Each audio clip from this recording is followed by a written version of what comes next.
kami kembali. Yari. Selamat datang di konten spoiler. Jadi kalau kalian gak suka konten beginian, silakan close video ini. Tapi jika anda semua gak masalah di spoiler, siapkan cemilan, pasang posisi rebahan, dan mari kita mulai videonya. Juragan masih di dalam dungeon. Di situ Mandor Beru memakan batu mana kristal, dan beliau juga berteriak menyuruh para goblin untuk mengumpulkan material tersebut. Hal yang sama juga dilakukan oleh Esil dan Grey. Di sela pekerjaan mengumpulkan bangkai monster, Esil berkata, Monars muda pergi sendirian melawan bos dungeon rank C. Aku khawatir padanya. Semoga saja beliau baik-baik saja.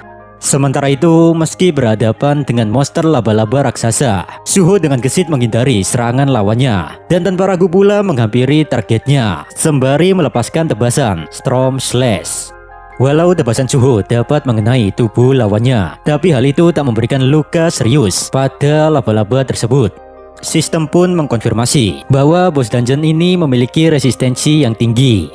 Sekedar ngasih tahu Bre, belati yang dipakai Suho ini adalah item rank C dan memiliki racun, sehingga memungkinkan target yang lemah akan lemes dan tak berdaya. Sayangnya hal itu tak berlaku untuk monster ini. Dan saat melihat ketangguhan bos dungeon tersebut, Suho berkata, kau kuat juga ya, laba-laba kun?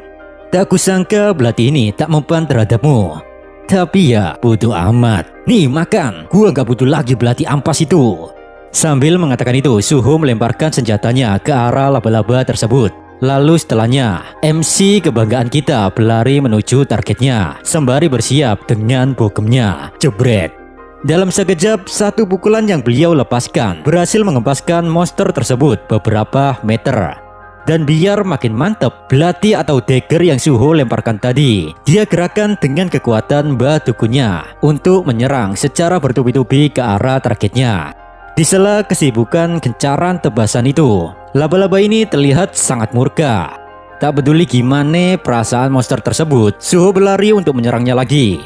Suho bergumam, aku sudah mulai terbiasa dengan Ruler Authority ini.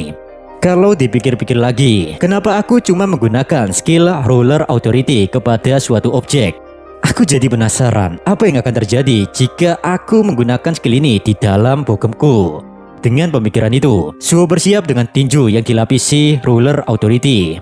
Dan belum, sebuah serangan yang sangat mengerikan diperlihatkan kepada kita tentang bagaimana cara membuat laba-laba geprek di dalam dungeon.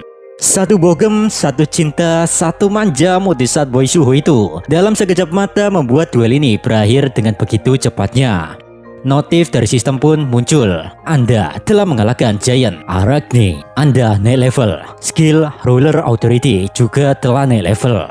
Seolah tak peduli dengan segala notifikasi dari sistem, Suho terkapar tak berdaya di atas tubuh laba-laba tersebut. Kelelahan MC kita hampir mencapai puncaknya. Suho berkata, lelah sekali. Butuh banyak konsentrasi untuk melakukan serangan gila itu.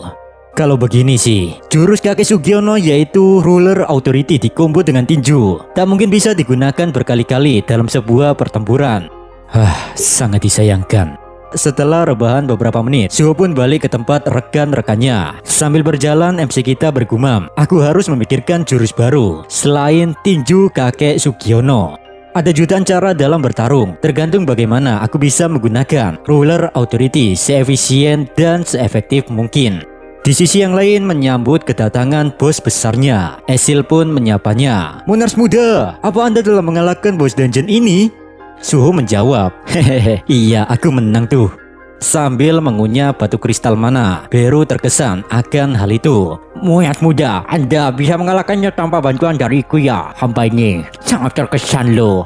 Oh iya, saya juga mengumpulkan seluruh material dari para monster. Suho membalas, oh bagus, tapi Beru, kau habiskan dulu apa yang ada di mulutmu itu, baru setelah itu bicara. Lalu kemudian Suho memasukkan semua item dan material tersebut ke dalam penyimpanan yang dia miliki. Suho berkata, store yang ada di status window ini sangat berguna sekali karena aku bisa menjual material dan item yang kudapat. Di saat Suho sibuk dengan hal ini, Beru berkata, Monars muda, kurasa kekuatan Anda sekarang sudah setara Hunter rank B.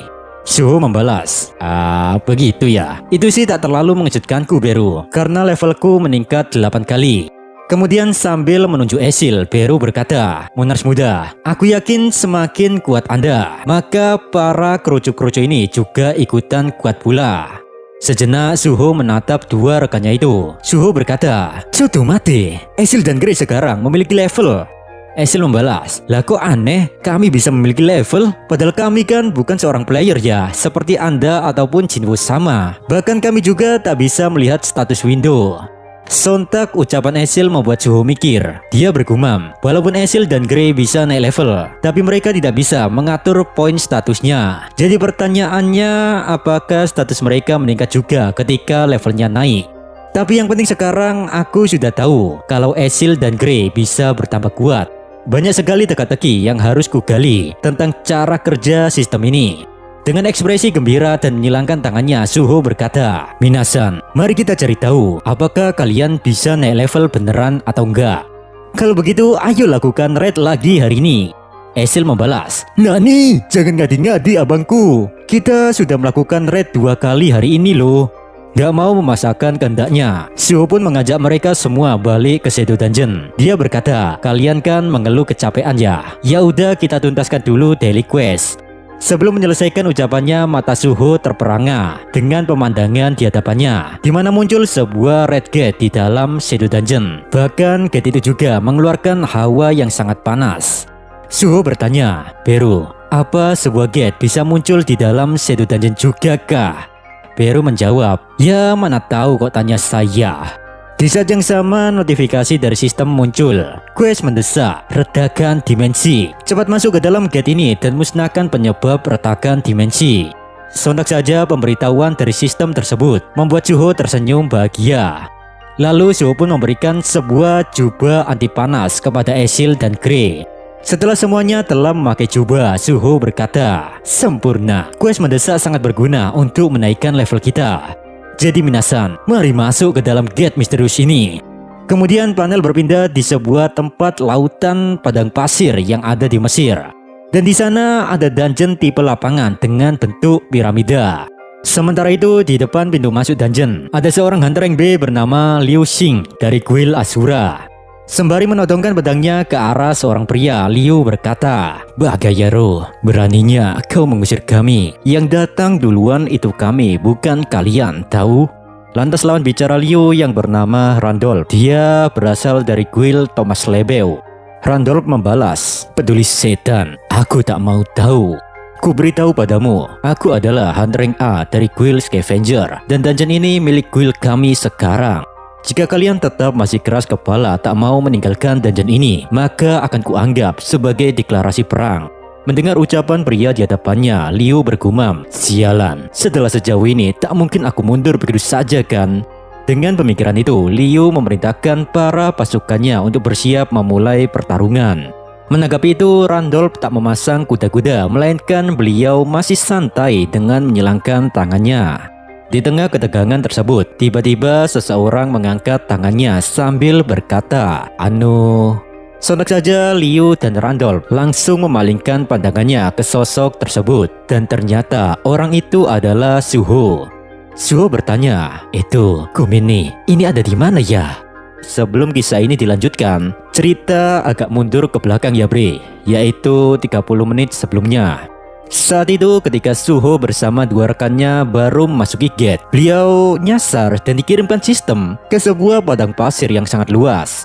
Melihat itu, Suho berkata, wajar saja sebelum masuk gate hawa panasnya sampai ke Shadow Dungeon. Ternyata ada gurun pasir toh. Dan lucunya di sini, Grace sangat tercengang dengan pemandangan tersebut. Di sisi yang lain, saat melihat ada sebuah piramida di tengah gurun, Beru berkata, Susama, aku merasakan mana yang sangat kuat dari piramida itu. Penasaran dengan ucapan Beru, mereka semua pun berlari menuju tempat tersebut. Sesampai di depan piramida, Suho bingung kenapa ada beberapa mobil di sini. Karena seharusnya jika padang pasir itu termasuk bagian dalam dungeon, maka mesin-mesin tak akan berfungsi.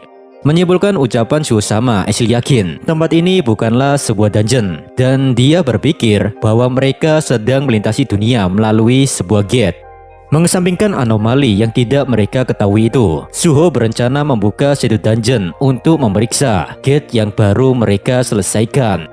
Motif Suho melakukan ini agar para pekerja yang disewa pamannya nggak menanti dirinya. Namun selang beberapa menit kemudian, Suho kembali dengan muka yang sangat ketakutan. Dia berkata, Gate-nya menghilang. Aduh, gawat ini. Pasti paman nanti bakal mengkhawatirkanku. Seperti yang Suho pikirkan, semua pekerja yang menantinya ikut kebingungan karena di depan mata mereka, gate-nya tiba-tiba menghilang. Mereka menyimpulkan bos dungeon telah dihabisi. Tapi yang orang-orang ini bingungkan adalah kenapa Suho belum kunjung keluar dari dalam gate. Kegelisahan ini membuat mereka khawatir dengan keselamatan Suho. Dengan pemikiran itu, para NPC langsung gercep menghubungi orang yang menyewa mereka, yaitu Yojinho. Nasi sudah jadi bubur, kembali ke Korea juga nggak mungkin. Makanya Suho mengikuti alur yang diperintahkan oleh sistem dengan memasuki piramida yang tadi. Sesampainya di dalam tempat itu, semua orang menatap Suho dengan penuh pertanyaan. Dan sekaligus kehadiran MC kita membuat pertarungan antara pasukan Randolph dan Liu di pause sebentar. Dalam diamnya Suho bergumam, "Alhamdulillah, syukurlah masih ada orang di sini." Yari, sekarang aku tahu mobil-mobil yang ada di luar itu milik mereka. Tapi bahasa yang mereka gunakan sangat asing bagiku. Itu bukan bahasa Korea, melainkan bahasa Inggris. Untungnya sih aku sedikit belajar bahasa asing. Dengan pemikiran itu Suho bertanya kembali, "Sorry, where is this? Maaf, ini di mana ya?" Seketika itu juga tatapan tak senang Liu lontarkan kepada Suho. Dia berkata, "Kau seorang hunter juga ya?" Aku tak menyangka selain guildnya Thomas Lebel, ternyata negara dari timur datang ke sini untuk mengklaim kepemilikan dungeon ini juga. Sedangkan Randolph berkata, "Situasinya sangat merepotkan. Aku tak menduga banyak serangga yang berkumpul di sini." Sejenak Randolph teringat ucapan ketua guildnya yaitu Thomas Lebel. Saat itu Thomas berkata, nenek Norma memberikan ramalan. Dia mengatakan di sebuah makam ada segel yang hancur, yaitu sebuah kehidupan yang lahir dari ketiadaan. Di saat bersamaan terbitlah kekuatan yang dapat menghidupkan yang tewas. Dan setelah nenek Norma mengatakan itu, muncul sebuah dungeon tipe piramida di Mesir. Makam di Mesir, piramida, dan ketiadaan. Bukankah beberapa hal itu cocok seperti ramalan nenek Norma? Kalau begitu, cepat klaim kepemilikan dungeon itu. Karena setelah urusan bisnisku selesai, aku ingin melakukan raid di dungeon tersebut. Randolph pun membalas, "Baiklah juragan, tapi jika ada guild lain yang mengklaim sebelum kita, apa yang harus saya lakukan?" Thomas menjawab, "Kenapa kau masih bertanya? Pakai saja cara guild yang kita terapkan seperti biasanya."